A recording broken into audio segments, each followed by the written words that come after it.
Sri Krishna says, a devotee. Devotion is that where you always keep your mind in loving remembrance of me. Not for a little time, a little engagement. So if your devotion is to be incessant, not in the temple alone, Sri Krishna says, devote yourself to me through every activity that you perform. This bhakti can be done through every activity.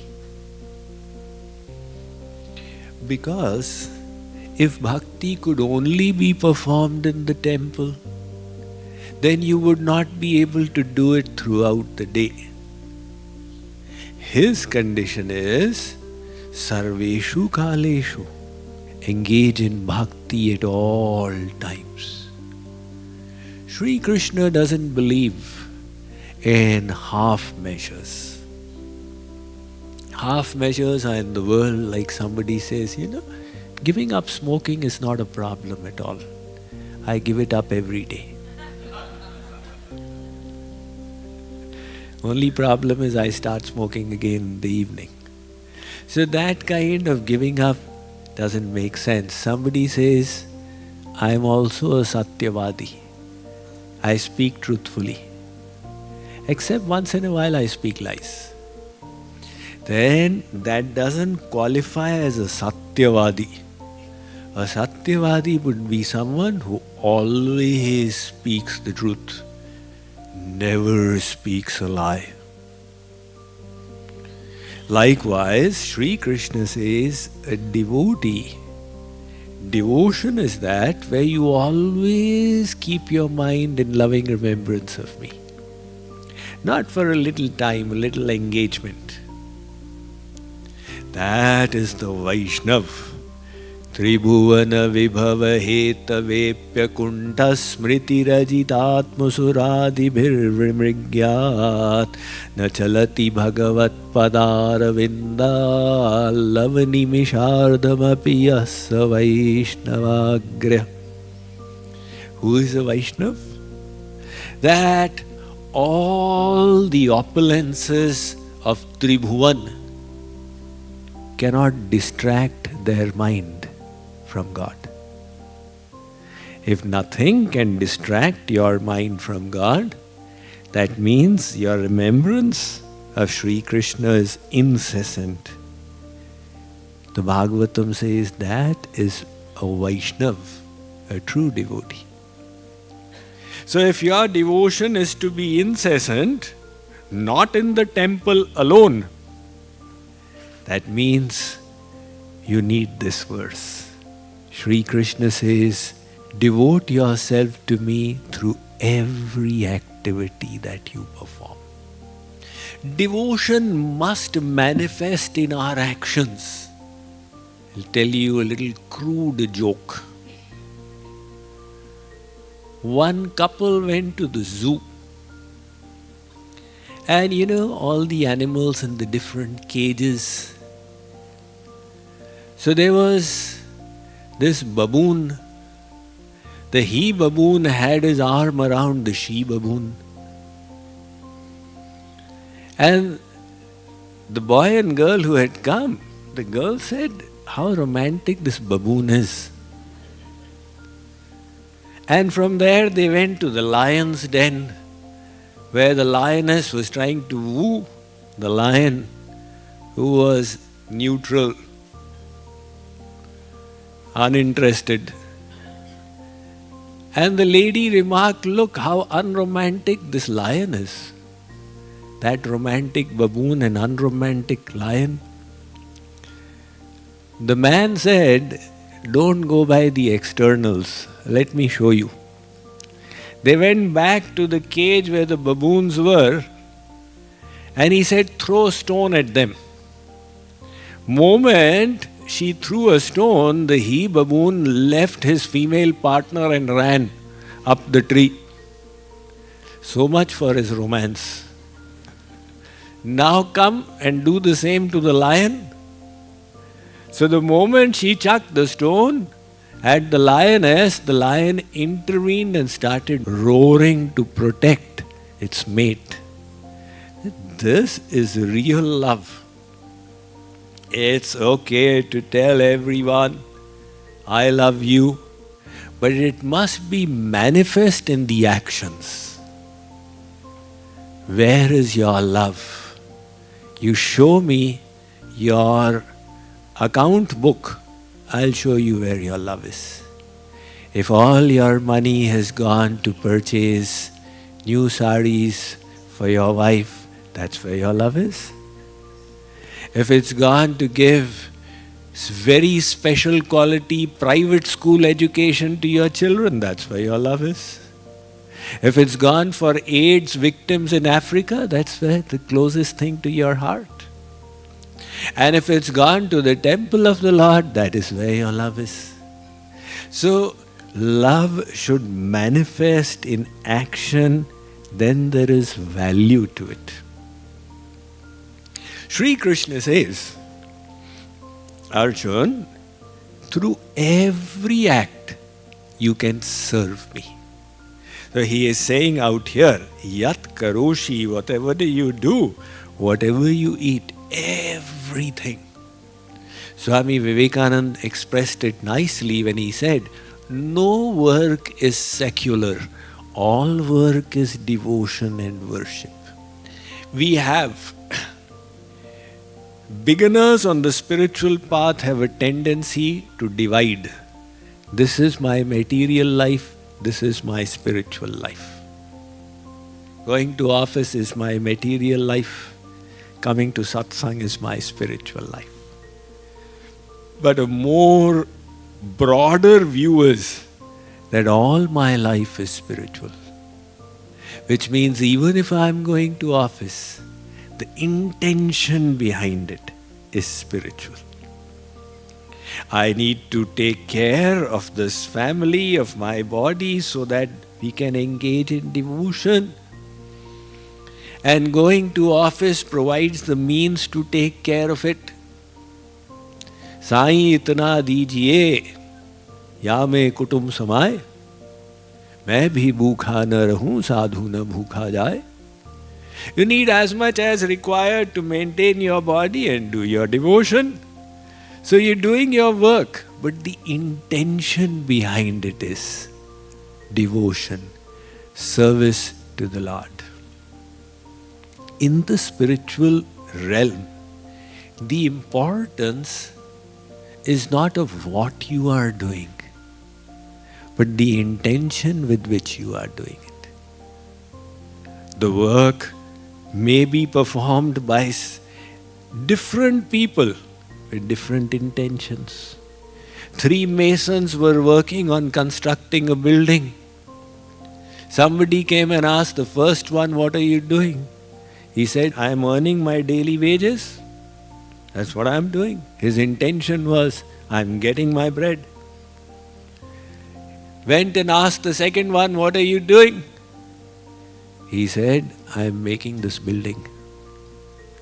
Went and asked the third one, what are you doing? He said, this is a temple of God. I am fortunate enough to be a part of the construction crew. We are manifesting a dazzling monument for the Lord. All 3 of them were doing the same thing. They were working on the same construction project, but there was a difference in their intentions. One was completely selfish, one was looking a little beyond his nose, and the third one was seeing it as a way of pleasing God. So the work is the same, the intention has changed. When you become spiritual, it is not that you have to leave everything and become spiritual. Wherever you are, you change yourself from the inside. This is what the Gita is teaching us. But after 5,000 years of hearing the Gita, the psyche of the people still is that if they come and, Swamiji, if they by chance, they come and sit in a lecture, in India also, do you want me to leave the world?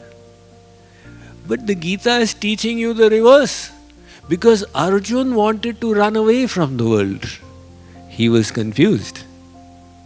And Sri Krishna said, no, Arjun, you don't run away. That is not real renunciation. You stay where you are and keep on changing yourself from the inside. Of course, when your devotion fructifies, there will come a time when you will experience that your seva bhav has gone way beyond your capacity to do it in your present setting.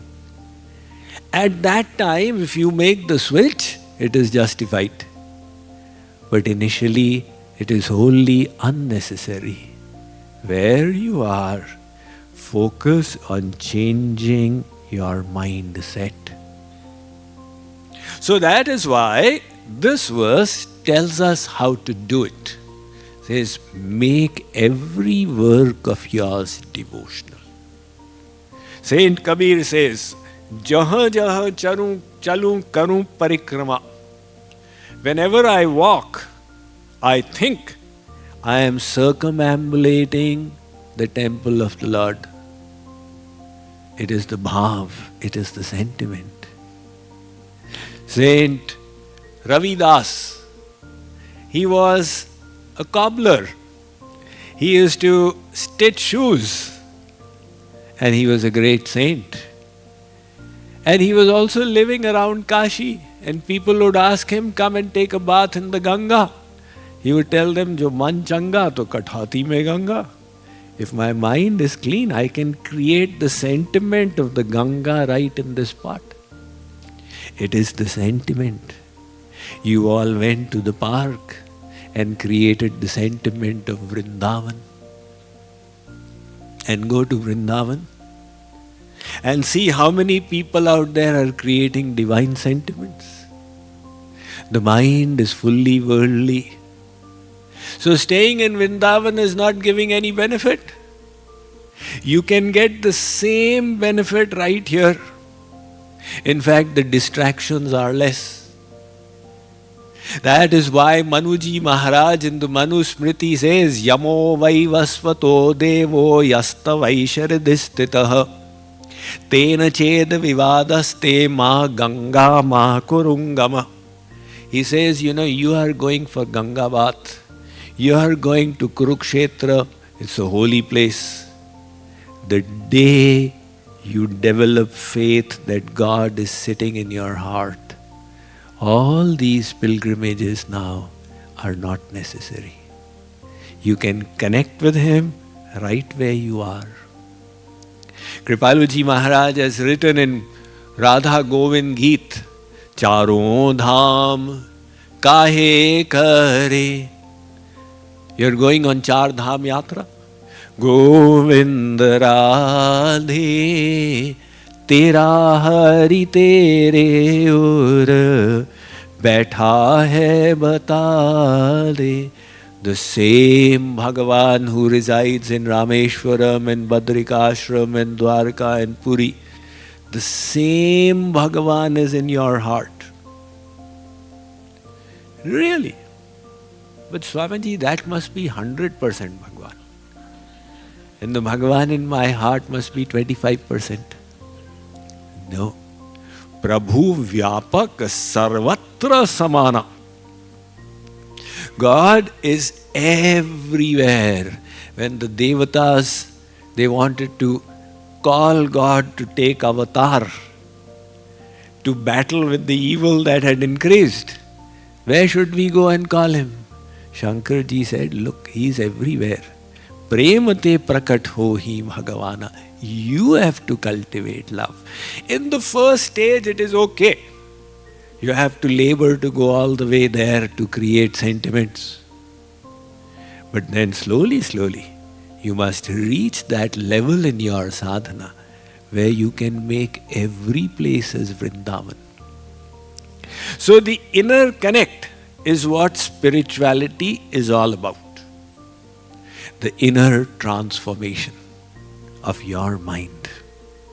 And when that connect happens, then Saint Kabir says, Jahan jahan chalu, karu parikrama. Whenever I walk, I think I am circumambulating. Jo jo karu so seva. All that I do is service to God. Jab so karu dandavat. When I sleep, I think I am offering dandavat. Janu devana duja. I don't know of any other way to worship God. So this is so wonderful. Now somebody asked, Swamiji, now that I am becoming spiritual and realizing the goal is not material, should I encourage my 10-year-old child to study well? Or take studies as incidental and marginalize them? Why? Why marginalize them? You use all the knowledge, encourage the child to gather as much as he can, to cultivate his intellect, and then use all of it in the service of God. When it comes to serving, there are two things. One is your skill set, and the other is your bhav, your sentiments. So if you have the skill set and the bhav, you can do something meaningful. If you have just the bhav, God will say, okay, I'm pleased, no problem. Even the half-eaten berries of Shabari will please me, or the banana peels of Vidurani will please me, but the impact will not happen. And if you want your seva to be impactful, then you grow the skill set to do something meaningful that will make a difference. Why not grow your skill set and that of your children? Encourage them to be as skillful. Worldly people do it so that they can amass as much of Maya as they can. So, in the devotional mindset, we now gather whatever skill set we can to do our seva to the best of our ability. That is the difference, the inner switch.